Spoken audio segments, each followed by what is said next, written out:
आज हमारा टॉपिक है राष्ट्रीय ध्वज। आज हम बात करेंगे राष्ट्रीय ध्वज पर। देखो, राष्ट्रीय ध्वज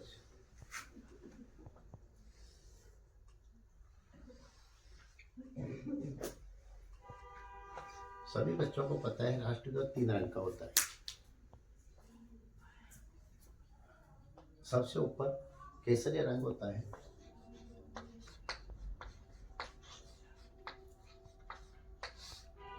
बीच में सफेद होता है और सबसे नीचे हरा रंग होता है। इस ध्वज के बीच में सफेद रंग में एक नीले रंग की चक्र होता है जो 24 तीलियों से बना होता है। कितनी तीलियों से? 24 तीलियों से बना होता है। इसका कलर नीला होता है,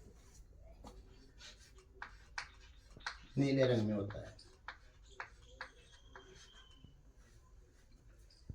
सब जानते हो आप लोग, केसरिया रंग त्याग, साहस और बलिदान का प्रतीक है। सफेद रंग शांति, अमन और शांति का प्रतीक है। हरा रंग हरियाली और भूमि की उर्वरता से संबंधित है। चक्र हमेशा निरंतरता का प्रतीक है कि व्यक्ति को हमेशा निरंतर आगे बढ़ते रहना चाहिए। ये चक्र व्यक्ति के 24 गुणों को भी दर्शाता है। तो ये चीजें सभी बच्चे जानते हैं, आप सब लोग जानते हो। इस ध्वज को भारतीय संविधान में या यूं कहे भारतीय सरकार ने कब अपनाया? 22 जुलाई 1947 को। 22 जुलाई 1947 को इस ध्वज को अपनाया गया और इसके निर्माता थे पिंगली वेंकैया। पिंगली वेंकैया। भारत का ये ध्वज, राष्ट्रीय ध्वज जिसे कहते हैं, इसके बनाने वाले थे पिंगली वेंकैया। अब हम बात करेंगे 15 अगस्त और 26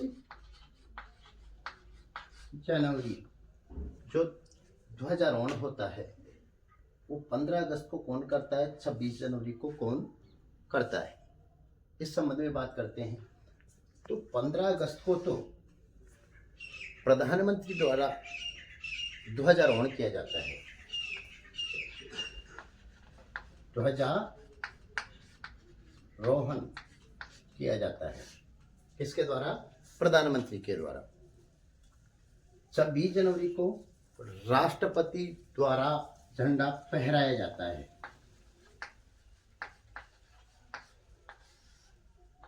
किसके द्वारा? राष्ट्रपति द्वारा। अब देखो, दो बातें हो गई। 15 अगस्त को ध्वजारोहण होता है और 26 जनवरी को राष्ट्रध्वज फहराया जाता है। दोनों में अंतर देखो। 15 अगस्त को प्रधानमंत्री झंडे को जो नीचे से ऊपर की ओर ले जाते हैं, नीचे बंधा हुआ रहता है, इसको नीचे से ऊपर की ओर ले जाते हैं और फिर इसको रस्सी खींचकर खोलते हैं। तो ये तो हो गया ध्वजारोहण। ऐसा क्यों किया जाता है? ऐसा इसलिए किया जाता है कि 200 वर्षों की गुलामी के बाद हमारा देश आजाद हुआ, इसलिए हमने जो संघर्ष और त्याग किए उसकी कहानी को दर्शाता है। और ये कहाँ किया जाता है? दिल्ली के लाल किले में।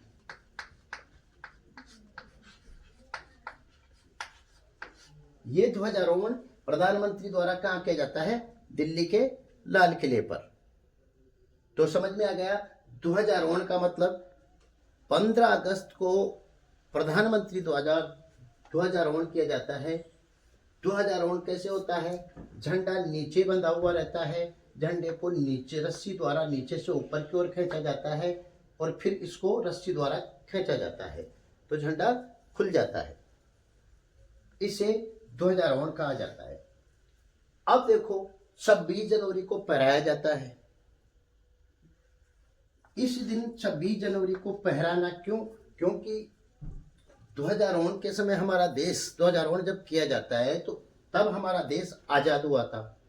अब हम पहरा रहे हैं 26 जनवरी को, तो इस दिन इसका मतलब हुआ कि हमारा देश पहले से आजाद था, पहले से स्वतंत्र था। आज हमारा गणतंत्र बना, संविधान लागू हुआ, इसलिए इसको हम पहरा रहे हैं। तो इसमें क्या सिस्टम होता है कि झंडा पहले से ही ऊपर बंधा हुआ रहता है और राष्ट्रपति द्वारा इसे खींचा जाता है, रस्सी खोलकर खींचा जाता है।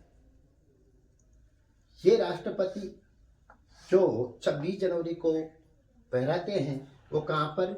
राष्ट्रपति भवन के पास राजपथ पर परेड होने से पूर्व इसको पहराया जाता है। तो दोनों में अंतर देख लिया आपने, ध्वजारोहण और पहराने में अंतर। 15 अगस्त को ध्वजारोहण किया जाता है, झंडे को नीचे बंधा होने के कारण ऊपर की ओर खींचा जाता है, जो किसका प्रतीक है? वर्षों की हमारी जो गुलामी थी उसको हम दूर करके स्वतंत्र हुए, इसका प्रतीक है ये। तो इसको तो 15 अगस्त को तो ध्वजारोहण किया जाता है। 26 जनवरी को जो पहले से हमारा देश स्वतंत्र था, इस दिन हमारा संविधान बना, हमारा देश गणतंत्र बना। गणतंत्र का प्रमुख होता है राष्ट्रपति, इसलिए इस दिन राष्ट्रपति इस ध्वज को फहराते हैं। और इसकी प्रक्रिया होती है, ये पहले से बंधा हुआ होता है और इसको रस्सी खींचकर इसको फहराया जाता है, खोला जाता है।